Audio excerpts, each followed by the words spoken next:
Hello বাচ্চারা, আজ আমরা শুনবো শিয়াল পড়ল গর্তে নামক গল্পটি। শুরু করা যাক তাহলে। কোনো এক গভীর জঙ্গলে একটি খরগোশ তার দুই ছানাকে নিয়ে বসবাস করত। শোনো তোমরা, এই গর্ত থেকে তোমরা কিন্তু বেরিও না, আমি তোমাদের জন্য খাবার আনতে যাচ্ছি। ঠিক আছে মা, আমরা এখানেই থাকবো। সেই জঙ্গলেই বসবাস করত এক ধূর্ত শিয়াল। আরে বাবা, সামনে তো দেখছি নরম তুলতুলে মাংস। আজ তো খুব ভালো মজা হবে। শুধু এই খরগোশটা চলে গেলেই আমি ওই দুটো ছানাকে একেবারেই সাবার করে দেব। এরপর খরগোশ চলে যেতেই ধূর্ত শিয়াল সেখানে এসে খরগোশের একটি ছানাকে ধরে নিয়ে গিয়ে জঙ্গলের মধ্যে পালিয়ে যায় আর তারপরে তাকে একেবারেই খেয়ে ফেলে। কিছুক্ষণ বাদে খরগোশ ফিরে এসে দেখে তার একটি ছানা সেখানে নেই।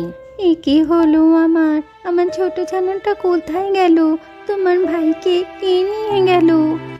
মা, ভাইকে একটা ধূর্ত শিয়াল এসে ধরে নিয়ে গেছে। এই ধূর্ত শিয়াল থেকে আমি আমার ছানাদের কিভাবে বাঁচাবো? খরগোশ নিজের মনে এইসব কথা বলতে থাকে। তখনই সেখানে একটি বাঁদর এসে হাজির হয়। আরে খরগোশ বোন, কি হয়েছে তোমার? কাঁদছো কেন?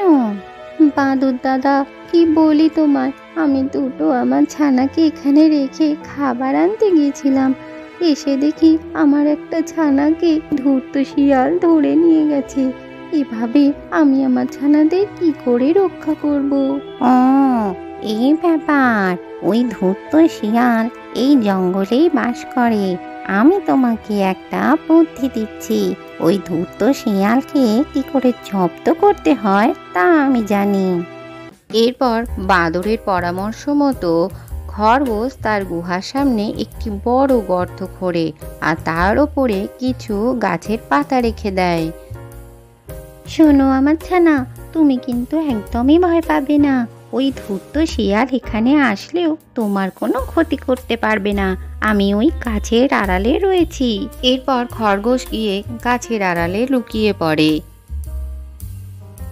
আরে বাহ, খরগোশের ছানাটা তো দেখছি একাই রয়েছে।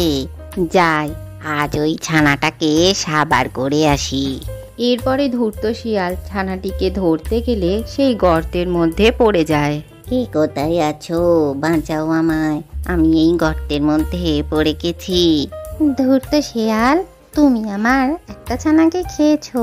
আজ এই গর্ত তোমার জন্যই পাতা হয়েছে। এখানে বা থাকো তুমি, তোমাকে এখান থেকে কেউ উদ্ধার করতে আসবে না।